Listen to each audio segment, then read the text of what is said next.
Assalamu alaikum. Good evening. My name is Mr. Ali, the host of The Real Story, coming to you live from the ZMC network. Hope you're well and keeping safe and warm. It is apt that on the Human Rights Day worldwide that we are going to be discussing the persecution of the Uyghur Muslims in the Xinjiang province in China. And to be fair to everyone, I think this may be a topic that not many people are familiar with or realize the extent of the ethnic cleansing, or I would even go as far as saying genocide, a modern 21st century genocide that is taking place. And you'll be you'll be forgotten, you'll be sort of forgiven for not realizing what is going on, and hence why today, after many months of trying, I have managed to secure Sister Rahima Mahmoud, who is a exiled Uyghur resident that is able to give us an understanding of what is happening on the ground as well. So first of all, a very warm welcome to you, Rahima. I know you've been extremely busy on this World Human Rights Day, talking about the situation, the grave situation in Xinjiang and the persecution that is happening to the Uyghur Muslims. For those of us that aren't familiar with that region of the world, can you give us a bit of a background, bit of a history into your situation and the plight of the Uyghurs? Assalamu alaikum, and thank you very much, Brother Ali, for having me in your program. I'm Uyghur myself. A lot of people cannot even spell or pronounce the name because it's very much Arabic sound, Uyghur. So the Uyghur people, we live in a place, what we prefer to call East Turkestan, and the geographical location is in Central Asia, and the Turkestan is a very massive place, and the so-called Xinjiang is a historical homeland of the Uyghurs and other Turkic Muslims. The CCP, the Chinese Communist Party, occupied the region in 1949. At that time, the Chinese population were about 4 to 5%. So the Uyghur and the Turkic Muslims were over 90%. So over the years, the Uyghurs gradually being marginalized, and the CCP, one of the policy was to bring in more Han Chinese into the region in the hope to assimilate the Uyghur people. And we Uyghur speak very different languages. Turkic, the closest dialect is Uzbek. We can communicate with Uzbeks without have to study or learn the language. And I can fluently communicate with Turkish people as well. And our religion is Islam. Sunni majority Uyghurs practice, and culturally very different from the Han Chinese people. So that is one of the reasons that the Chinese now what they are doing, it's I would call it, or many other experts are calling it, the final solution, because they tried for decades to assimilate and using soft and many different ways for us to abandon our religion, our language, our culture, and called us being backwards, and believing religion or Islam are considered to be very foolish.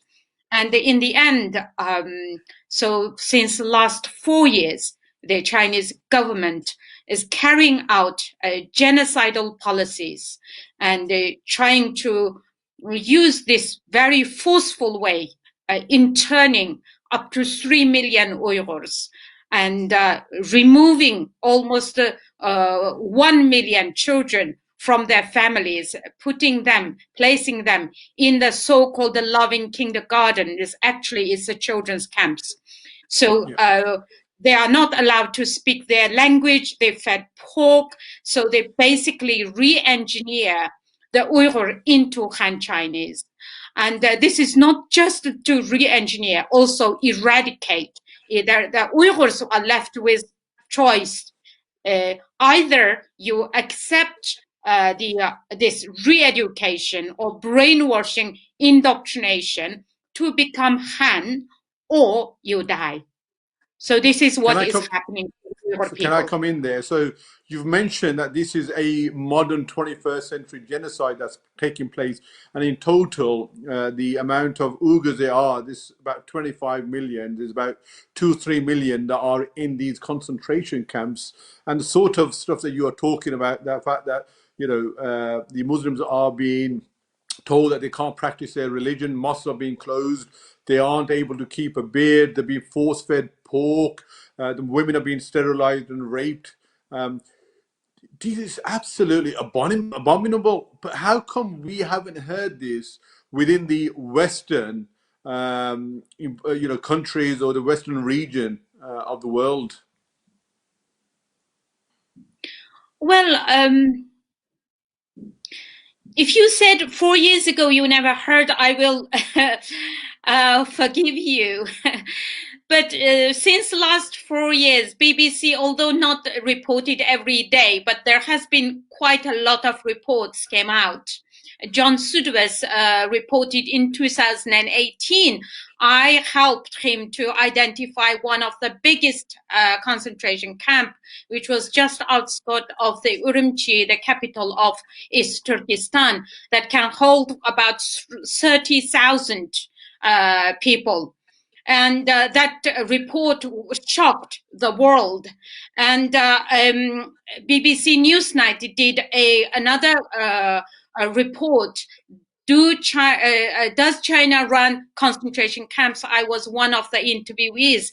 That was in around August, September 2018, and there have been several other documentaries. One of the most watched a documentary was in undercover inside China's digital gulag.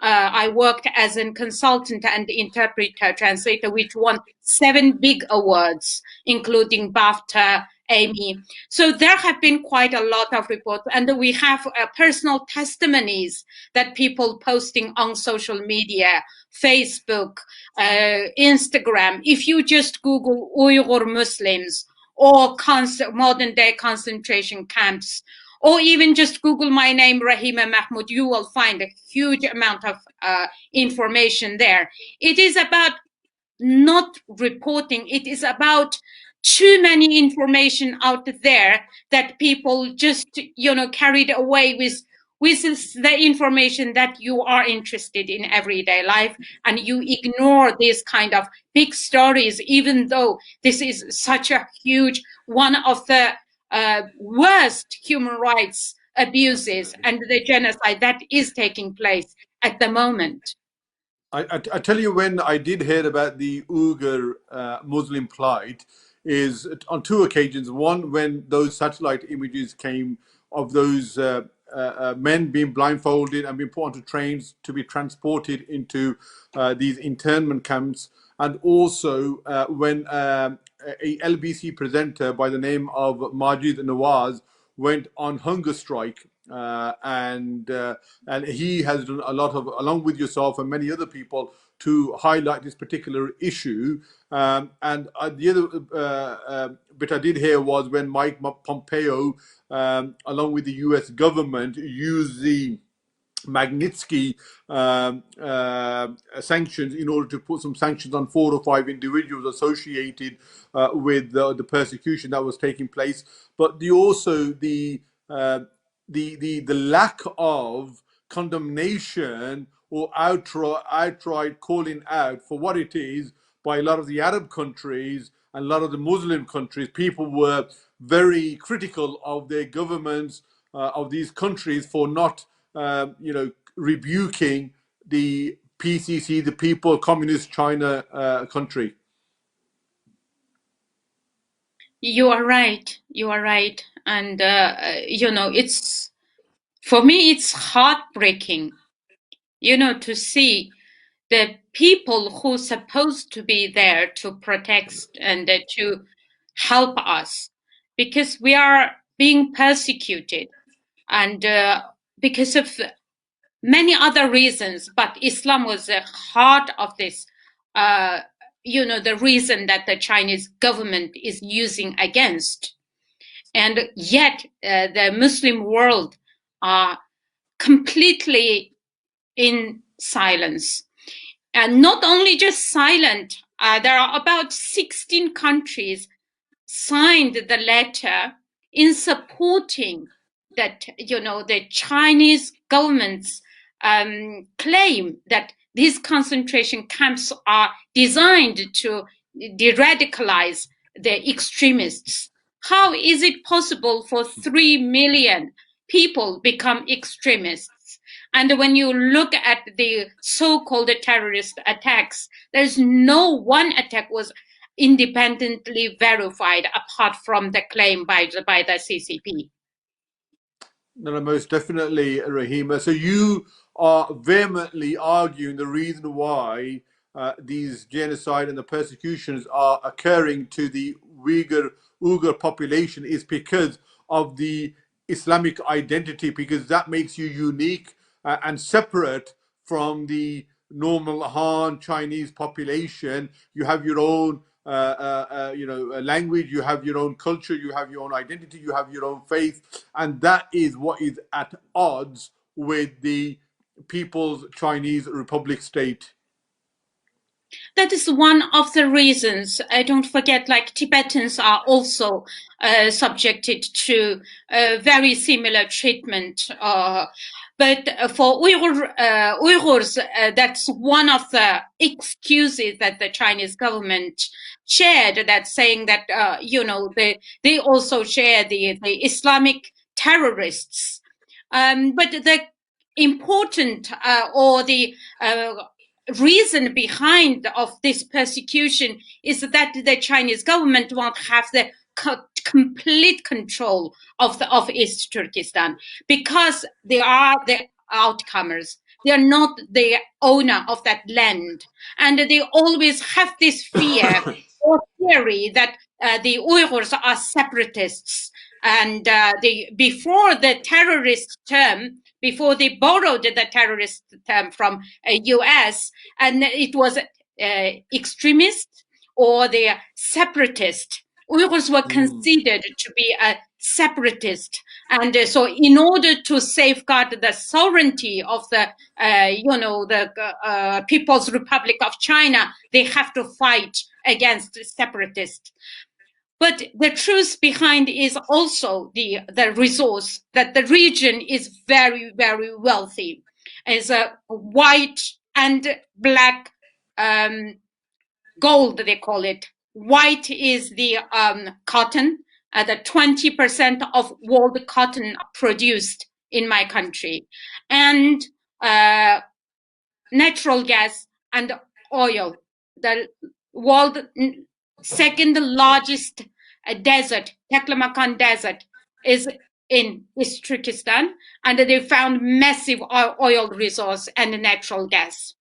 And apart from that, we have gold in Altai. It's a very wealthy region. People lived a very good life before this occupation and this very oppressive, repressive regime came to power, marginalizing the Uyghurs, depriving Uyghurs from all the rights, economic, cultural, religious, all these rights. And also the recent, what people often ask me, why now? Why they decided now to carry out this? They prepared for many, many decades to first of all, to increase its population to almost over 50%. And then also to develop, to become one of the world power, to bribing and diplomatically and politically and in a economic way to gang up other countries. For example, many Muslim countries are signed huge business deals with China, and the One Belt and the One Road, Belt and Road Initiative, and that we also know the economic corridor, the China and Pakistan, for example. These are the whole many reasons why the China, this especially the Xi's government, Xi Jinping's dream is that, you know, the China has to become the world power, you know, to dominate the world in 20, 30 years time. So in order to achieve that, they feel we must get rid of these Muslim people who are very difficult to control. And so in the name of stability, development, or poverty elevation programs, but they are enslaving the Uyghurs, not only just depriving them from their own very basic rights, but enslaving them as well. Thank you, Rahim. I'm just going to read out a comment by one of our viewers, Javed. Very heartbreaking to hear the treatment of these fellow Muslims by the Chinese authorities. These are the forgotten people, and nobody is raising their voices against such atrocities being committed against due to the lucrative trade deals among these countries. And I just want to echo what you said, really, because I think a lot of countries are, you know, are fearing that they don't want to jeopardize these multi-billion-dollar deals, especially Pakistan, which is a third world country. It's also in fear of its own security against a world nuclear power as well, India, which is next to it. And every country is looking inwards and looking after their own geopolitical and economic self-interest. And they are being, I would say, you can almost argue they're being complicit by the fact that they aren't speaking out against an ally. And the way I see it is, if I'm good friends with someone, then the relationship should be able to withstand some honest talk, and they should be able to have a frank discussion with their Chinese counterpart and let them know what they are doing in the province of Xinjiang is absolutely wrong as well. And if we go back, a couple of 100 years ago, countries like France, like UK, the United States were, really embroiled in the slavery trade. But you can't keep on using the economic argument to keep on to keep those injustices going on. So at some point we have to put them one side and speak out about what is right and about the humanitarian abuses that are taking place. Well, I completely agree with you. Look, we cannot act in an isolated way, in that way that China has power over all these countries like Pakistan you just have mentioned because of its vulnerable situation. But why can't the whole Muslim world unite together? Absolutely. Then when you are unite, then you are in a strong position. Then China cannot just isolate you and punish you for what you if you speak up. I just want to also highlight, for example, we know there were about 300 Pakistani men's wives who married Uyghur women locked up in these camps when they visited the region, and the Pakistan government didn't even help them. And this is their own citizens that their own citizens. The government has the duty to help and support. And one of the victims, Zumrat Dawood, whose husband is Pakistani, and she spoke out after she went to Pakistan. In the end, she had to flee from Pakistan to US because of the harassment. And also in one of the recent interview that I interpreted for her, and she said even her husband's sisters and brothers in Pakistan received some threat because she has been speaking and revealing what happened to her and what happened to Uyghur people in the US. Thank you, Rahima. I've got just a couple of more comments. Javed has come back and said, can these people have their own independent country free from China's control, maybe have a referendum to determine their future? Javed, I think we're far removed from that. At the moment, there is real persecution and genocide.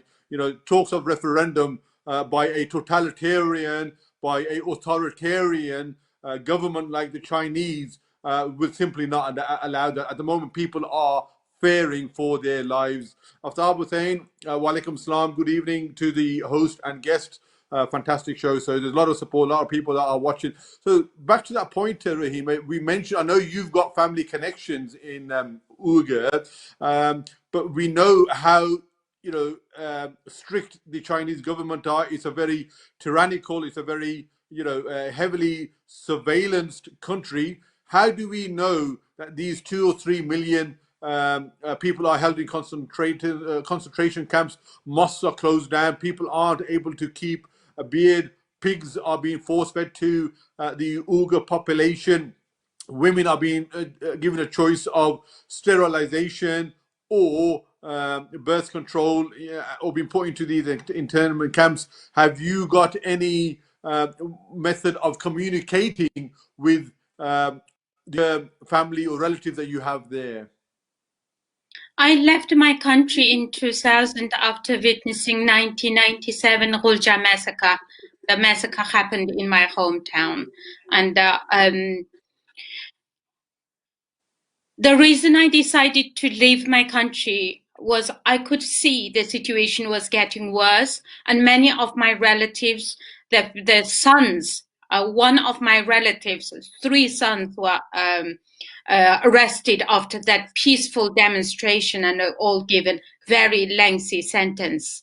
And Amnesty International, has reported in 1999 about this Gulja massacre, said gross violations of human rights in the Xinjiang Uyghur Autonomous Region, and the widespread torture, and also up to 190 executions that took place during the crackdown that followed that peaceful protest.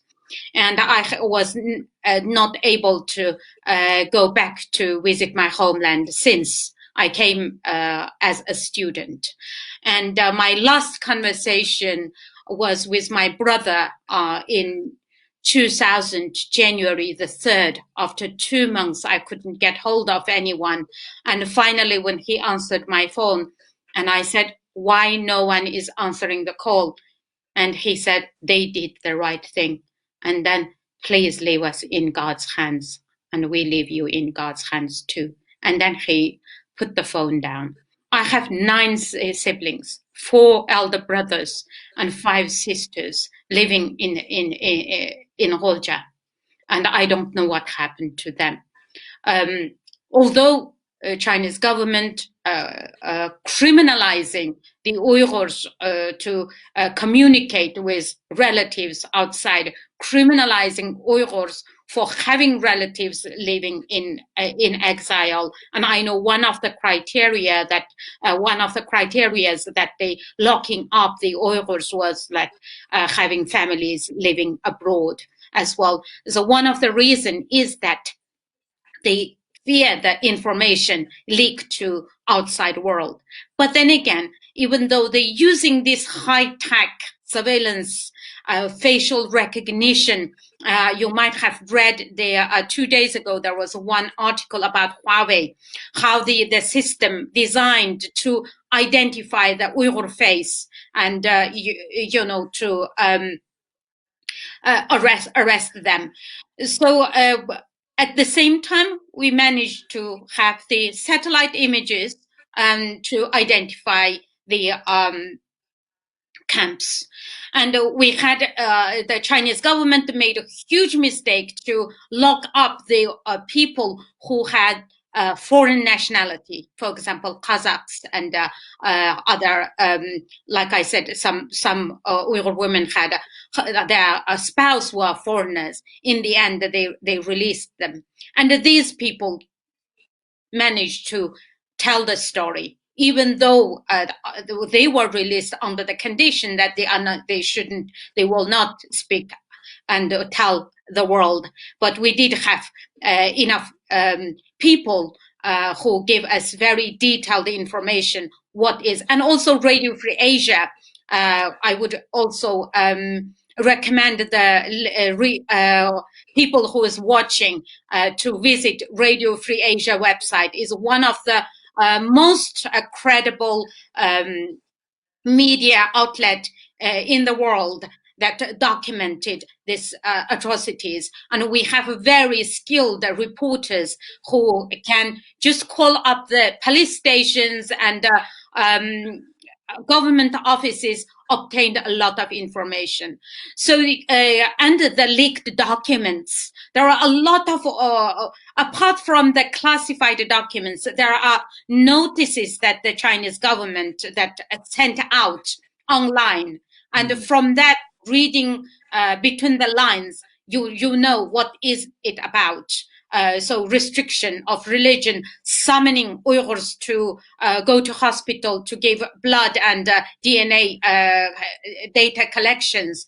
So all these, they couldn't keep just, completely secret from outside world. So despite that they try to control so secretly, but we managed to get all this information. And only, I think yesterday, there's another leak about there's a document about Aksu region and how being young were also one of the reasons being detained.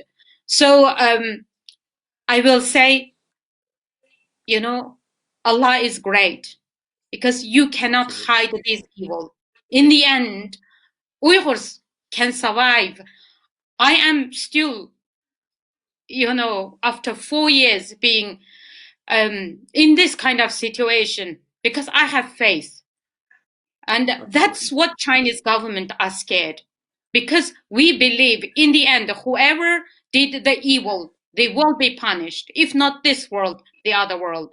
That is a reason that for now, I thank the friend who mentioned about independence. Of course, independence is the most desired option for us. But at the moment, let's fight for survival. And I want people to join my fight, to join my campaign, Stop Uyghur Genocide. You Google Stop Uyghur Genocide and Google my name. Follow me on Twitter, and just do whatever you can to help. We need your help so that my people can survive. So the number one thing, if they can survive, and then we can talk about the next steps about other things. At the moment, we are in a life and death situation. Absolutely, well said. And I think that answers Javed's questions, really. I think the ultimate goal is independence. But before then, I think at the moment, it's just a game of survival. And I want to also respond to Brother Aftab's point. And the point I will make is that we go on freedom and human rights marches for Kashmir, for Palestine, and many other countries. And this is just an equal issue. So if human rights is a important topic for you, then it should be irrespective of where that is occurring. So Brother Aftab has mentioned Uyghur Muslims. Why are they being oppressed? I think that was covered in the first part of the show. What I will just do is just surmise by saying that for a couple of reasons. One is because the Uyghur population, in terms of their cultural and their identity and their Islamic identity, is more linked to Turkey, to Uzbek, and the Turkmenistan, the east side of Asia. And China always looks at them as a bit of a separatist state, and they're trying to quell any kind of dream or ambition of being a separate state. And secondly, it is a very thriving state. He has a lot of black and white gold. The white gold is the cotton. 20% of the world's cotton comes from Uyghur, and also there's a lot of natural oil and gas. So it is a very strategic region for that sense as well. So that's a number of reasons why Uyghur Muslims are being oppressed as well. And secondly, I also want to make aware to all the people that are watching is that they're not just working on the current adults as well. What they are doing is they are also going to the schools and re-educating and re-nationalizing the curriculum, so the young generation completely have a data change whereby they don't know what the history is, they don't speak their mother language, and they are being brought up as Chinese citizens rather than the unique identity of Uyghur Muslims as well. And there's also organ harvesting. There's I think there was a report of 13 tons of hair was found in a US port, United States port, because that was going to be used as wigs in the United States. So there's all sorts of stuff that isn't coming through simply because China is a very controlling, very military strong, and very authoritarian and totalitarian government as well. And I know people like Sister Rahima and many other people, when they try to contact their loved ones in Xinjiang, their loved ones will be punished for receiving a call outside of their province or China as well.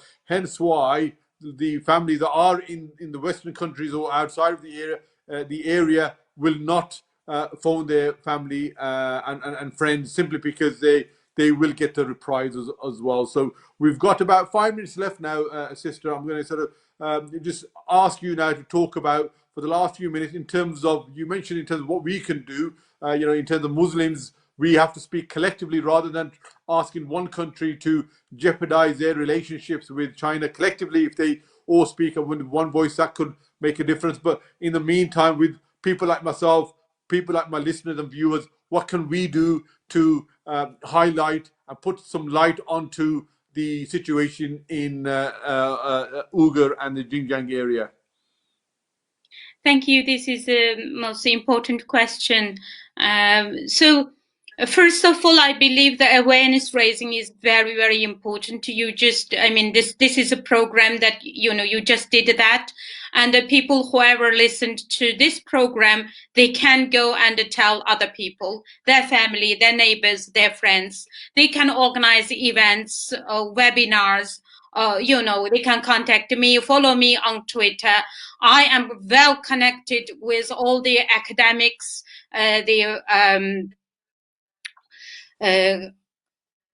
activists, and like Adrian Zenz, for example, and many well recognized organizations in the world. So you can log into their website. For example, I am the project director for the World Uyghur Congress. You can search World Uyghur Congress, and you can see a lot of information there. And here in the UK, Stop Uyghur Genocide. Search that website, and there are a few lists of things that is listed there that you can do. And one of which is send our MP pledge to your local MP. And we already have about 200 MPs signed the pledge. We have 5 demands from the MP and this government. So we need you to add your voices and do more collective activities, or organize protests. We already have like monthly protests, and also there are weekly protests in London. And if you can, you join that protest as well. And also the your shopping habits. And you know that a lot of supply chains, the big brands, are tainted with the Uyghur forced labor. If you log into a website, call to action, force stop for Uyghur forced labor, or just search ASPI report, that Australian Strategic Institute, the report about Uyghurs for sale. There are listed all the big brand names of who, that is the supply chain is tainted, or polluted by the forced labor. So try to stop buying the product that is made from forced labor, and also try to boycott if you can. I know it's difficult. It is difficult because of the competitive price that what China offer, but I think that can also help. Uh, so there are many things. When you follow me, you will see a lot of like events like this, or petitions. For example, you mentioned about Majid. You know, he has been doing a lot every Saturday, Sunday on his program, the LBC program. He would mention whatever the topic is. He always bring in this topic, and a lot of people contacted me and who told me that they learned from this from Majid. So you just can imagine one person can do a lot. If there is a will, there is a way. So yes, thank you so much for having me today, and also willing to support. I mean, we really need the Uyghur people. We only maybe about 500 Uyghurs living in the UK, and not many in Europe, in free countries. Most of the exiled Uyghur live in Central Asia and Turkey. And they need help. They really, really need help. All I will say is I will use my capacity, my network, and my platform to read more about your plight. I will follow you on Twitter as well. And I will do my best to share the information that I find with my family and friends and my wider network as well. And we will continue to lobby our MPs in order to put this on a national agenda and get that discussed in the Mother of Parliament, which is our House of Parliament as well. And also we have a duty, we have a very commercial mind now. We know everything is manufactured in China. So whether it's sports brand like Nike, Adidas, whether it's your electronic or digital equipment, everything is made there. But just be careful of where you buy and use your financial muscle not to reward China's forced labor camps in Xinjiang as well. So on that note, Sister Rahima, thank you for being so brave, and really appreciate you staying strong. This is a cause, this is a just cause, and everyone that is listening, that is watching, please better inform yourself and equip yourself. And if there's anything that we can do here in Birmingham, Rahima, please reach out to my network and the wider network of ZMC TV, and we will do our utmost best to get that. We have a lot of positive response about the situation there. There's a lot of heartfelt support for you. Please keep on doing your fantastic cause, and we will do our best as well. So thank you for taking time out this evening on the World's Human Day, and you look after yourself. I hope you found this information useful. And the topic was very emotional, very sensitive. At the same time, it was important that we cover this, because I wanted to cover the issue of Kashmir as well. Today being the World Human Rights Day, but I thought not many of us know about the situation in Uyghur Xinjiang, and we all believe in human rights, and it's about time some light was being shone onto this situation as well. So please, inform yourselves, do some research, tell all your family, your friends, and let your MP know about how important this issue is. Get them to debate in the House of Parliament, and also use your financial muscle as well, not to buy anything from the Chinese forced labor area of Xinjiang as well. Until next week, please look after yourselves and each other as well. Stay safe. God bless.